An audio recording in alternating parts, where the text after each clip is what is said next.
This is the Running Channel Podcast with me, Sarah Hartley, Andy Baddeley, who just has to sit there, and Rick Kelsey over there in the corner. On attempt number 3, we've managed to press record. Are you sure? Have you pressed record? Both are recording. Everything's fine. No need to worry. I admit I did forget. Again, one job. He's only got one job. Oh, and today dear. we're going to be talking about what you need to wear, what you might choose to wear for running. So before we get into what to wear, how's your week of running been, Rick? I'm actually going to take a couple of days off because I've upped my training in the last couple of weeks as we head towards our 2024 aims. And I'm now running 3 times a week, which is something that I've not been able to do for 3 years. So I'm doing an interval session. I'm doing a 5K somewhere at the weekend, and then I'm doing a longer run. Now, a long run for me is not a 20 mile an hour, 20 mile an hour. 20 mile an hour Wow. run. Woo! It's an 18 mile an hour. Someone's backing himself in 2024. It's not a 20 mile, Sunday long run. It's longer than 5, 6, 7, probably 8K, something like that. Yeah, nice. But I've just started to just feel really sore because obviously just upping it. So I know that because you bang on about it, everyone will know you've had surgery. So you mean sore generally as from your body, or like specifically the knee? Sore in my knees in general, but not anything that's dangerous. As in, I feel like you can feel where your level is. Yeah. So it's your body talking to you and saying, okay, well, I've hit a kind of plateau here. Yeah. I don't want to up it too much. And then I think you can go up a little bit, then back off it Yeah. to almost come down again, and then just go up. So you almost take like 2 steps forward, half a step, 1 step back, and keep doing that. I think is like pretty sensible. So you don't need to keep pushing. It's like what you get in a training plan as well. Like a lot of people probably will have started a training plan in January. Yeah. You might be training towards a spring marathon, and you'll see, especially with marathon plans, like after a few weeks of really going quite hard, you'll have what feels like a really easy week, and that is deliberate. It's so that your body has that time to recover before you then go again. Yeah, adaptation week, consolidation week, all of that jazz. Yeah, so I'm taking a few days off at the beginning of the week just to so I have 2 days clear between runs. Yeah. But I want to big up our listeners this week. You know why? Okay. Because we are now, excluding football, consistently in the top 3 sports podcasts on Spotify. Hello. That's a little bit of a Good caveat. Bit of a caveat. Self-aggrandizement, isn't it? But yeah, No, I enjoy that caveat because there are a lot of football podcasts. So it's not. So I feel like if we just remove that, The football podcast. Yeah. Or maybe let's leave one in. We'll leave one. Top 4. Yeah, top 4. Okay, Fine. Amazing. Oh, that's really exciting. So yeah, please keep listening, keep watching, keep sharing it with people so that they can hopefully enjoy it. And also so that you can send your messages in to podcast@therunningchannel.com to help us make it better and tell you about all the stuff that you want to hopefully hear about. You done any running this week? I have. So Did you just mumble? I think she said if I'd done any running this week. It I sounded did feel like that came out a bit. I mean- Did you do any run this week? Yeah, it sounded like you sort of lost the will to keep speaking. Hey, you understood what I meant. Either that or you just don't care whether I did any running this week. No, Both not of really. those things I want probably. to get onto what I want to talk about, but you go on, first. Andy. No. Okay, I'll be quick and I'm going to take us off on a slight tangent as well. Good. My favourite. Yes, I've started running, or have done a bit of running. 3 runs in the last week, so sort of back up to that cadence that I had before, but much lower volume than I was for the marathon. But I'm struggling a little bit. I have a new goal, and this is to run a faster 5K, which we talked about on last week's episode, which is motivating me. But we haven't really talked about, you guys have talked about it before, I think, like the marathon blues or like post-race blues. And so it's only 4.5 weeks since my marathon, about that, 5 weeks. And I had a couple of weeks off deliberately, and then a few weeks off with this issue with my head and some illness and stuff. And then I've just like lost my mojo a little bit for it. And I didn't think I would experience it in quite such a severe way, but it feels to me exactly how it felt to me after the Olympics or the World Champs. And I thought that because those were, for me, such a big deal, it was my whole life and my whole career, I thought that those kind of highs and lows would be more extreme than what I might experience now when I've got family and work and other things to distract me. But I've been really surprised that post Valencia, I felt like a little bit bereft. Like I'd lost my purpose. Well, especially for a marathon, you spend so long thinking about it. And especially for you as well, like for some people, they might sign up, go, I've got 16 weeks until the marathon. And then you're thinking, but even that is like over 3 months you're thinking about it. Yeah. For you, we've been banging on about it for literally a year. It's been a big part of your life the last 6 months. Yeah, it has. And and building up to that big goal. But I can't be alone in this, I assume. Like No. people listening. No. Well, Time of the year as well. Yeah, January blues. That's the reason I thought I'd mention it is because it really hit me, and I was like, I felt a bit kind of pointless. Like I was like, on these days of the week, I'm going to do these training sessions, and I knew I'd get out of bed and I had that purpose for the day. And then this last 4 or 5 weeks, I've been a bit like, I could run. I don't have to run. I had that fear, perhaps, for the marathon that if I didn't do it, I wasn't going to be able to complete the distance. Yeah. But yeah, it's been like a bit of an eye opener. That well, a lot of people have been sending in their suggestions actually about what you should do for your marathon this year. Have you seen this, Sarah? Oh, for my marathon? No, I haven't seen this. Andy was telling me about someone's emailed in. I did a little tally. Okay. But my tallies are probably wrong. Yes, I'm pretty sure that I actually won the end of the year quiz, but never mind. So a lot of people think you should go back to Valencia, but because you mentioned December in last week's podcast, a large amount of people, particularly our American viewers and listeners, think you should do the Honolulu Marathon on December the 10th. By American listeners, do you mean you're thinking? By American listeners, do you mean you? And do you mean Rick's going, if we go to a marathon with Andy again, we get to do the podcast, so I get to come for a 4-day jolly. So let's go to Hawaii. You know what? I mean, I'm in. He's got me down to a T. Yeah, is he wrong? No. But I do Are you up for? Yes. Yes, me too. All right, looks like it's signed, sealed, and delivered. But we got an amazing email from Dan. There's a few elements of it that made me laugh. So thank you for writing in, Dan. And it was titled "Ideas for Andy." He'd also said that this year his wife Claren himself had signed up for their first marathon and timed ultra marathons. Scary. Nice. And they're looking for ideas to torture Andy. That was his words. Great. Love I saw that you were looking for ideas with things that you can do to torture Andy. So first off, I'm not really sure that was what we were looking for. Is it? That is exactly what I was looking for. Thank you, Dan. How tough are we talking here? Tough. Well, he's suggesting, Toughest. Dan, I love you for writing in, but you can get in the bin. I would like to suggest that Andy undertakes the Hell on the Humber Mad Hatter in March. So in March, not long to train for What's this. it called? Great. Hell on the Humber. Yeah. Let me write this down. So Hell it's on the a Humber. 9 or 6 hour endurance event So 9. involving 4-mile loops over the majestic Humber Bridge. Love that. The course is high up over water and repetitive, forcing you 4-mile to loops? forcing For you 9 to, hours? Yeah, forcing you to endure physical and mental pain. It sounds a bit like a backyard ultra actually, but without the kind of 1 per hour element to it. And then, but there's quite good justification here. So I think Andy should do a 6-hour event and aim for 40 miles, brackets. That will be 10 loops, 1 for each of his children. So, Well, it might be 11 by then. Good point. stop it. When is it? When is March. We're not doing it. It's in March. Please, Right. No. I'm up for doing another No, marathon, 10. but beyond 42.2k, I don't think I want to do it. But I've been talking now. Sarah, please talk and save me from having to do one of these horrible challenges. Well, Dan, maybe not this year, but next year we'll sign him up. it? We'll see you at Hell on the Humber. Yeah. Yeah, Woo! well, you guys we'll can do go a up podcast. Me and Rick will stand at either end of the bridge. That would be great on one of your 10 loops across it. Yeah, we'll give you a little cheer. Nope. No? I did Yeah. strength and conditioning this morning. Well done, you. Congratulations. I am actually very surprised, I'd say. Yeah, me Knowing too. how much you despise it. So here's the thing. I realised I just don't like it if it's static. So I did a Right. HIIT class just in my living room, followed along on my phone. Then I had a shower afterwards and my arm Always for the best, pre-podcast. my arm was shaking as I went to grab the shower gel. Yeah. What is that, Andy? Why does it do that? Should it be that Just the hard? muscular fatigue, I think. It was a muscular beginner fatigue, class. shaking. It was 25 minutes and I was absolutely wrecked. Yeah, but 25 minutes. So that's the sweet spot from a VO2 max improvement perspective. Like that's Right. what.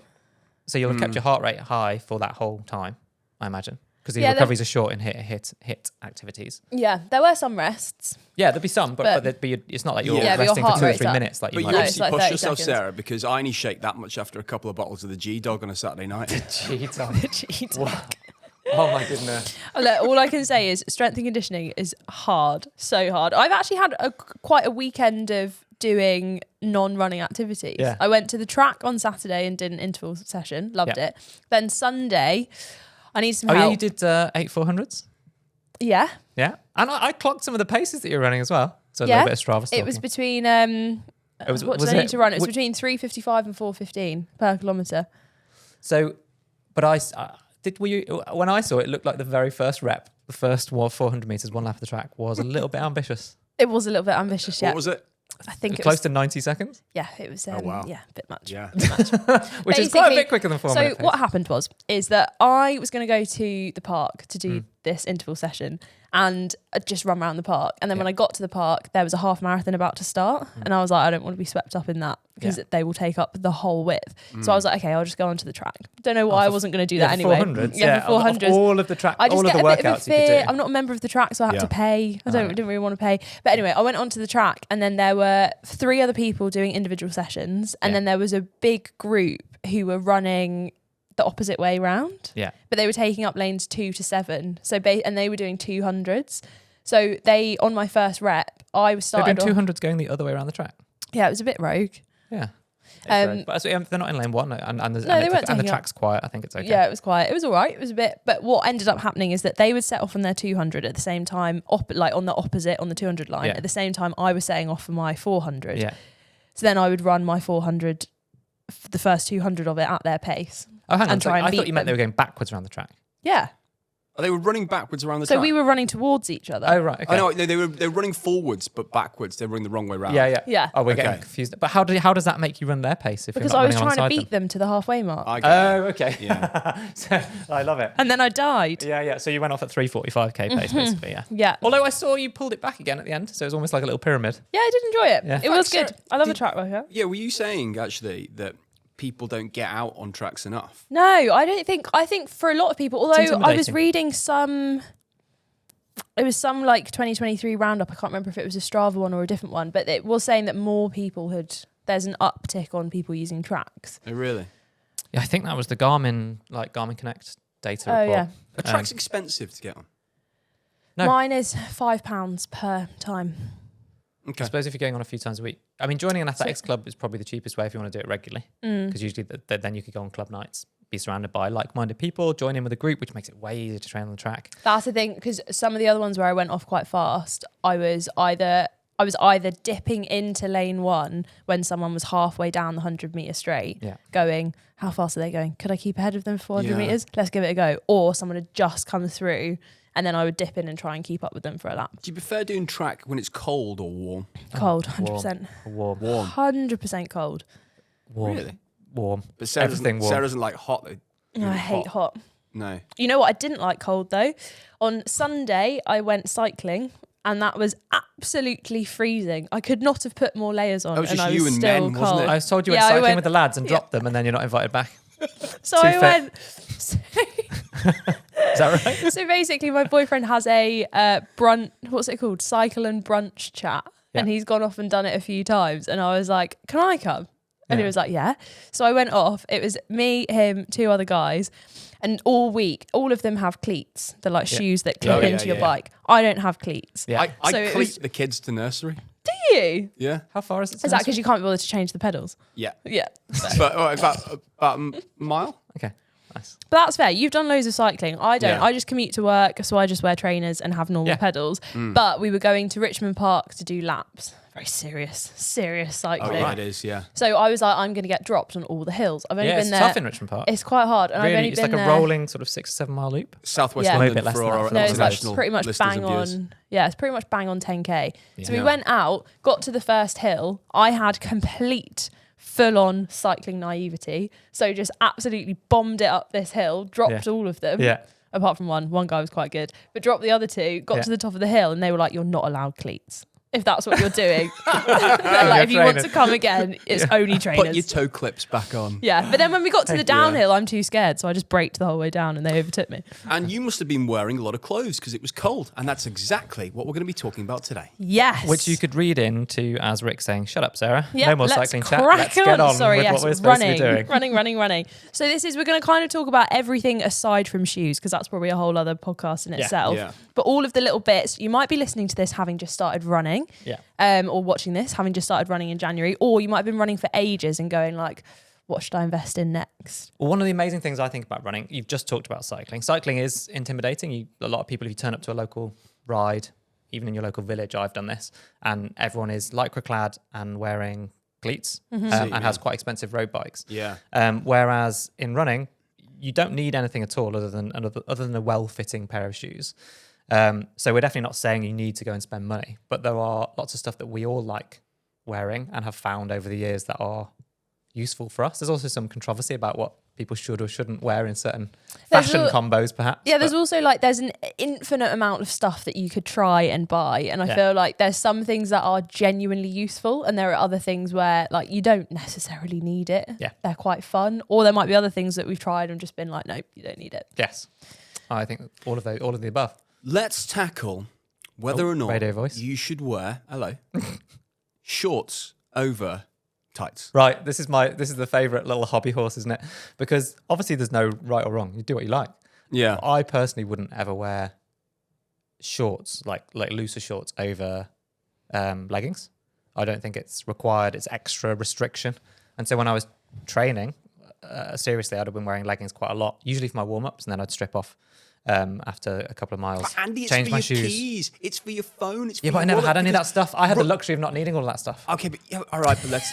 Normal We didn't have people, phones when I was normal running. people, Just normal like, people. Just like my slate and chalk. Honestly, But wait, here's the thing, This though. is why you need it, and like so much running gear is not designed well for normal runners. I don't think, because there's never any pockets to put your stuff in. Yeah. Running shorts. Find me some shorts that have got an adequately sized pocket to put an iPhone in. Oh, see, I've got to find me those shorts. found I've got them. Yeah, one, and it's on the side, so it basically gives you a hernia. This is what I would say banging though, against is your that groin. at some point the phone manufacturers have stopped talking to the clothing manufacturers, because sometimes they're probably not designed for this, but sometimes you put on a pair of shorts and it has the zip pocket at the back. Oh yeah, they don't fit. They fit phones circa 2000, They fit and then Nokia past that 8210s. point, but I don't think it's. I think it's phones shouldn't have got bigger. Okay. I don't think it's the manufacturer's fault, because we're all carrying around iPads at this point, and So- I don't really want to have that on me. If you take the rubbery outside latexy, It's still bit. huge though. My Yeah, but Nokia it will- brick it will- back in the day. It is easier to slip it into those back pockets. Yeah. That's true. But- Well, I've got a pair of shorts which are a combined. They're kind of a running short that have the inner briefs aren't briefs. They are cycling shorts, half tights that kind of sit underneath the outer fabric of the shorts. Yeah. And these have a phone pocket against the outside of my thigh of the lycra part, so it keeps your phone close to your leg and doesn't bounce around. Bang So around. that actually does work. But Ooh, I that sounds think good. I need to acknowledge the fact that most of my runs I'm privileged in the fact that I haven't worried about my own safety on the runs that I've done, so I don't usually take a phone with me. But I know that's not the case for a lot of people. And then I've always had enough pockets to take gels with me and maybe a credit card, and that's kind of all I've needed. So I've not really experienced the kind of pocket paranoia that you're talking about. I have another pocket solution, in that when I first started running, I was always taking keys with me. Whereas now either someone's at home, so I don't need to worry about keys, or I have a key safe, so I never have to take a key with me. So if I go out for a run, pop the key in there. Or if you've got Done. two house keys, a lot of people have two, right? One for the top lock, one for the bottom lock. Yeah. Tie one through the laces, one Shoe. of each shoe. Oh yeah, clever. And then you haven't got the kind of pocket percussionist, I think we've called it. Oh, in the wow, past, this The is like only, useful the only podcasting. time Whereas- that's annoying though is that when if you get home and you've got really cold hands. Are you really? or You've got to if you get out. really need a wee and you've threaded it, because when I used to do it, Yeah. how I would do it is I would take it's two raining. holes either side out of my shoe, thread it in, and then tuck it underneath the front lace. Yeah, because you don't So want it to that's just be part of your bow at the top, because then if your laces No. come undone round Yeah. you only haven't spotted it for half a Your mile, you've got key your is keys gone. somewhere else. Yeah. Yeah, but then if you get back and you're like, right, okay, really cold now, need a wee. Yes. Yeah, that's You stood outside for a that's- long old time going like, why did I lace it like this? If that's the combination of the tights and the shorts, we've got to talk, Sarah, about Andy's wings in Valencia for people who get hot arms halfway through a race. Yes. So the when I wings. first think you mean- started... but for anyone that doesn't know what that means, arm sleeves. Arm sleeves. So when I first started running, I bought a pair of arm sleeves because I had loads of t-shirts, and then when it got to the winter, I was like, I don't want to buy a long sleeve shirt. Yeah. I have all of these great short sleeves. Yeah. So I bought arm sleeves. Usually people will wear them with a vest, but then you get cold shoulders. So I had like quite a baggy t-shirt sleeve, Yeah, I think and then I people wear had them my with arm sleeves t-shirts as well. underneath, and it was like a long sleeve top. And the benefit is that if you Nice. like, I would aesthetically, if I'm talking about stuff that probably shouldn't matter, but sometimes does matter to me, I like to, you do look at yourself in the mirror before you go out for a run. And sometimes part of the motivation is like, you've got new kit or whatever, you feel excited to go out for a run. I would often like to wear a base layer long sleeve underneath a t-shirt, like a short sleeve t-shirt. But if Yeah. you do that, which I'll admit is probably a stupid But aesthetic you look like choice you're by me. about to do a panto. What if you have long sleeves underneath short sleeves? No, with his wings. Oh no! But the point is then if you do get hot and you've got a base layer under a t-shirt, Yeah. then your only real option is to take the t-shirt off. But then that probably doesn't solve the problem because you've still got the long sleeves on. Yeah. But if you're wearing either a short sleeve or a vest with arm warmers or arm sleeves, then if you just whip them off. you literally just peel them off, and then you tuck them down your back of your shorts, and you're off, and your arms are cooler. There's air getting up to you, kind of like your I get it. armpits or whatever, and then But how easy is it to take it off? really easy. You just pull them off, like pulling really? a pair of gloves off. What, and then wear them as a tail? Yeah, just stash them in your shorts somehow. Yeah.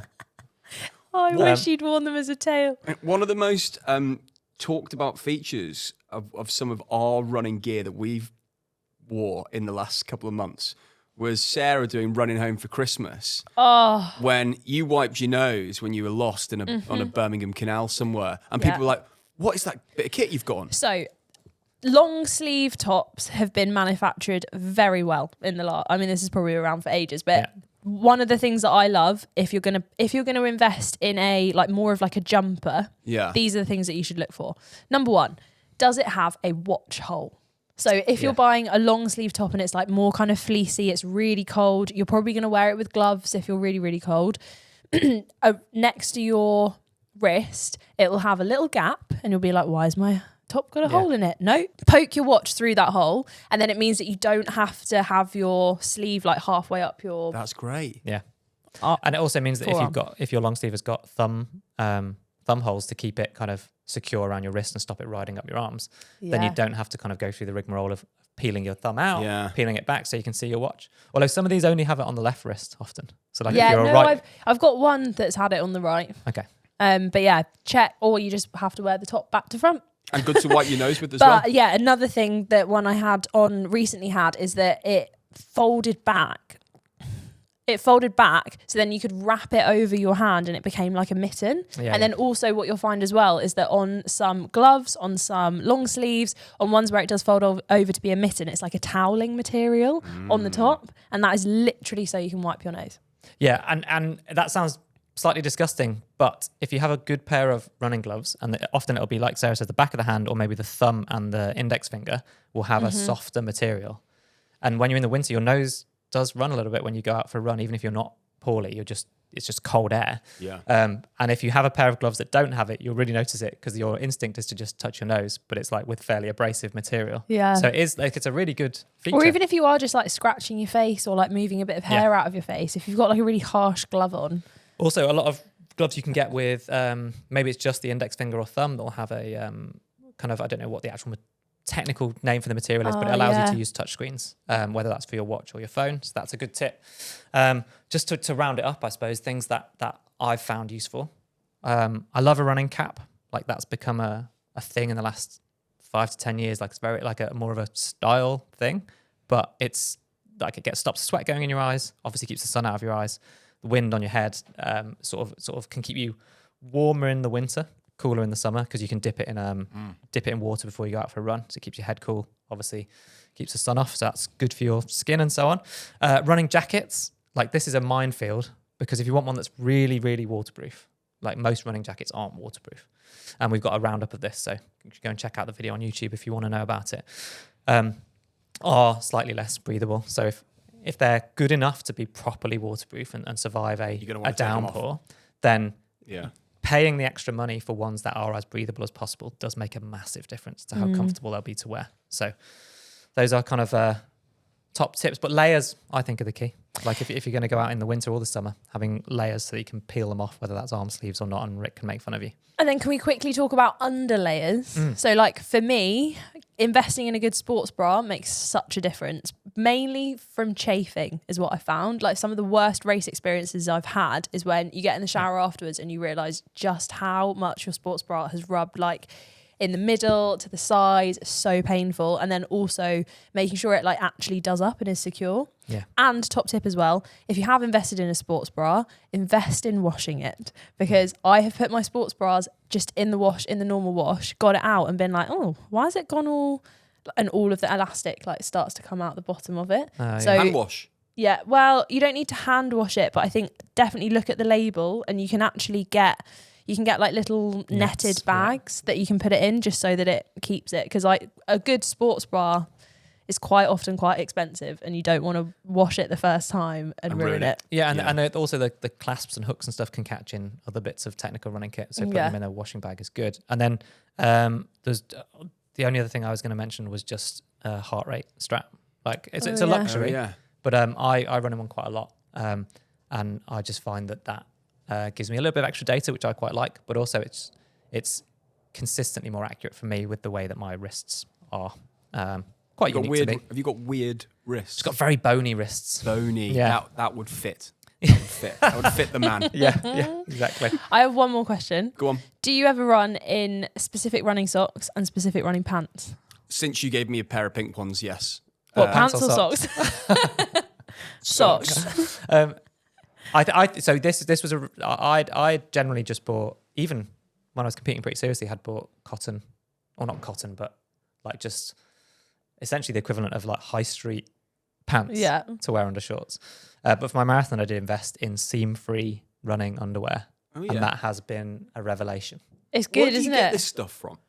Well, we work in the running industry, Rick. We're across it. We pay attention to all of the news. We're like watching all the stuff. Could you send me a link to some of the videos that I've made? Yeah, exactly. You should know. What I would say, I thought you were going to say, can you send me a picture of your pants? I don't think that's...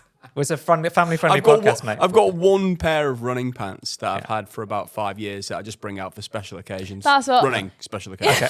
Okay. I'm glad you clarified. We're never doing a special edition of the podcast. Yeah, that's what I do as well. I have two. And if I have... This is why I can't do a multi-day ultra that's longer than 2 days. Because I'm like, what would I wear on the third day? Yeah.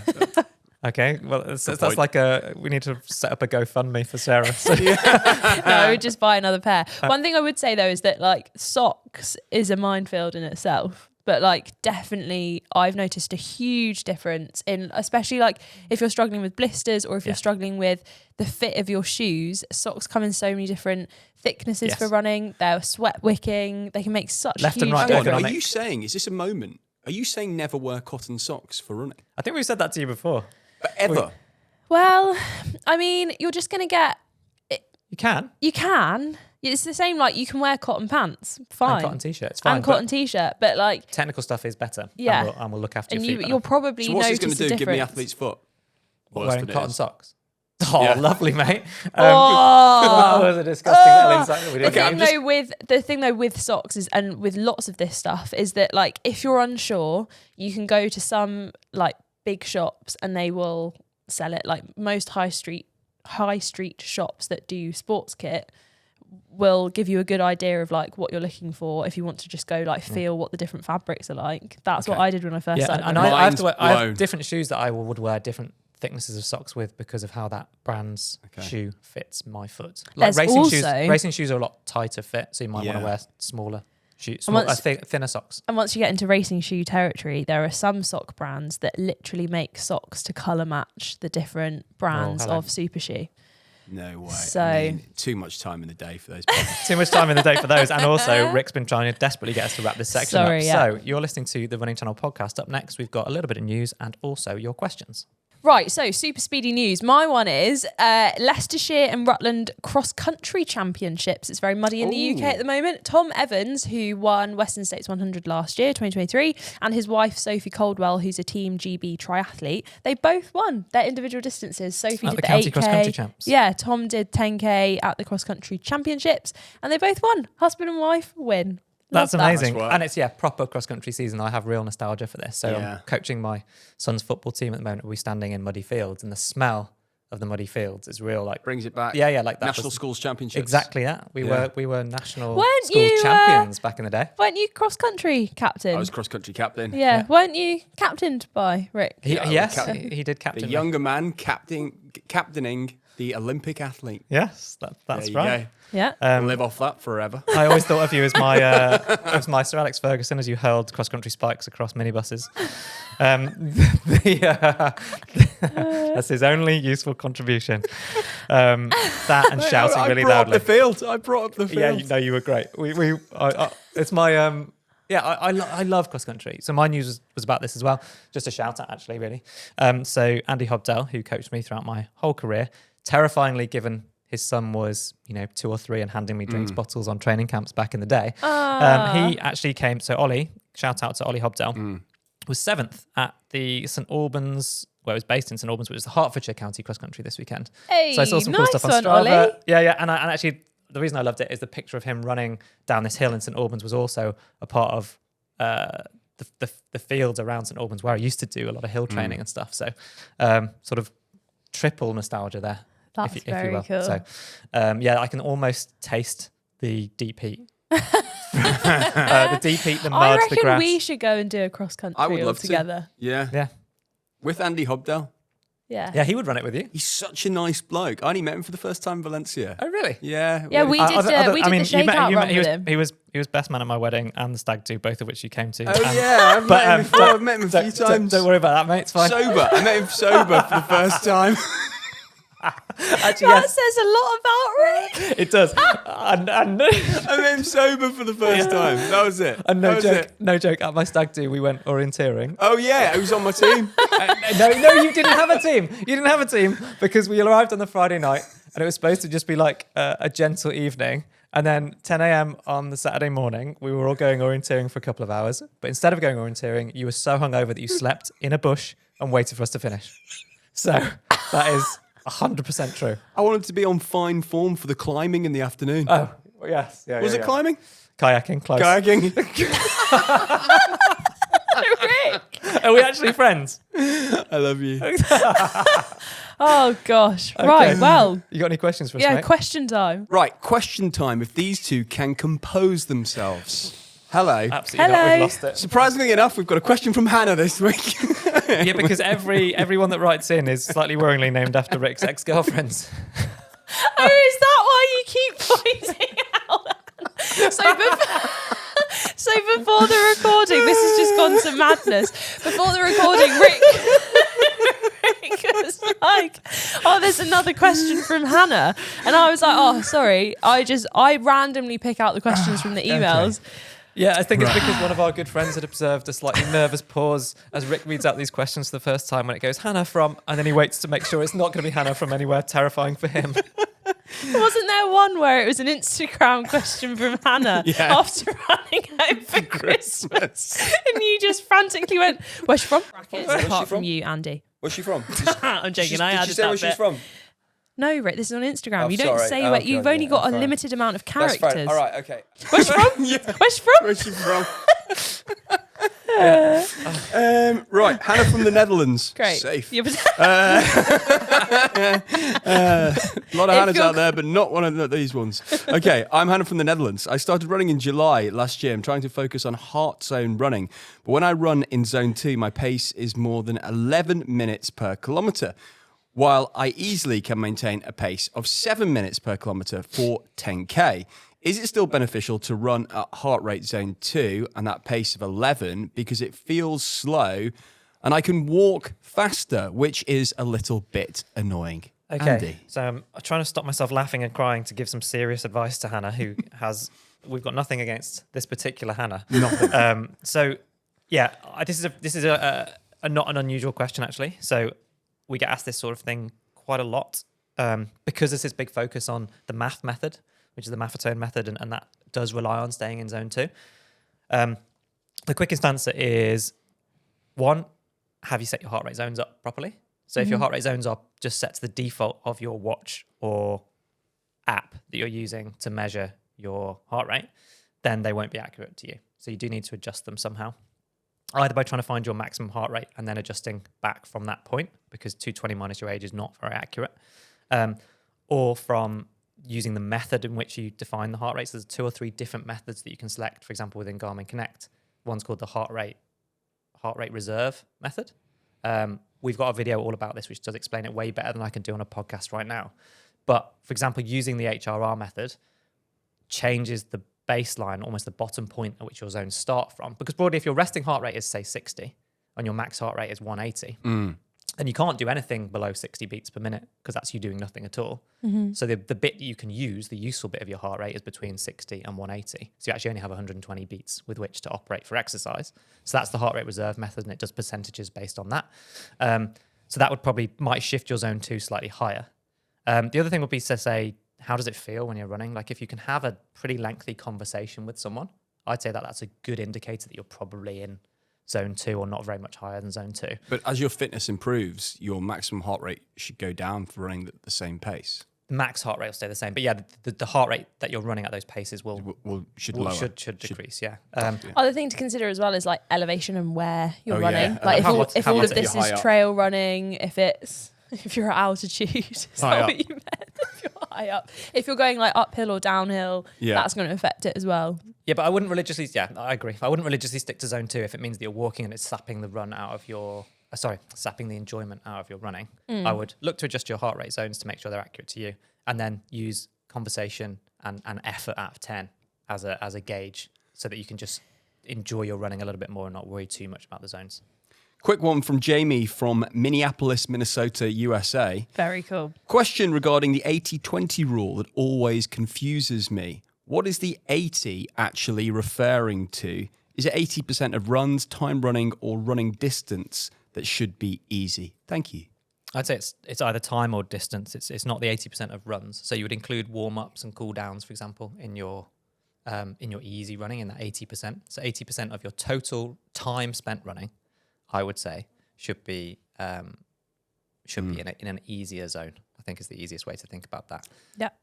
Super. And before we go, Sarah, you've got a quick favour to ask. Yes, I have. I've got a great favour. I've got 2 favours this week. First one, if you're called Hannah, please email in to podcast@therunningchannel.com just so we can continue to freak Rick out every single week. And if you're not called Hannah, don't worry, there's still a task for you. Settle a debate I was having at the weekend whilst I was out on my cycle. How far would you have to cycle for it to count the same as an easy 10-mile run? So that's 16 kilometres. We had lots of different debates. So I cycled 40 kilometres and wanted to count that as a 10-mile run. That's over double. I think that's fair. Other people who were more experienced cyclists than I were saying it would be more needing to be like 50 or 60. I don't know if there is a right answer, but I'm interested to hear the debate. Yeah. What would count? So I think it's 3 to 4 times. So I think your 40k is about a 10k-ish run. Really? Yeah. It's really hard. Yeah, but there's no impact, so there's a massively different physiological impact on your body. So it depends on what you want it to count as. But. Right. Well, anyone who does running and cycling, email in, podcast@therunningchannel.com. If you have any other questions, keep emailing in, especially if you're called Hannah, or if you want to change your name to Hannah. Crack on. Just so that we in the podcast studio can see that sort of frisson of self-doubt as Rick reads out the questions. Look at his face now. So Anyway, congratulations on completing the longest ever running channel podcast. Hey! And Thanks we very will much. see you next week.